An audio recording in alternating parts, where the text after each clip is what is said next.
Hi, I'm Darren Egan and I'm the Site Director here at AbbVie Sligo. The site was built as a world-class manufacturing facility and is strategic in the AbbVie network.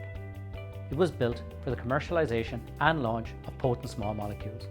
We play an important part in the development and launch of medicines in the areas of oncology, virology and immunology. At AbbVie, we place a huge emphasis on culture and positive behaviours. And I believe that it's living by these behaviours that have made AbbVie the successful global company that it is today. At AbbVie, we are never satisfied with the status quo.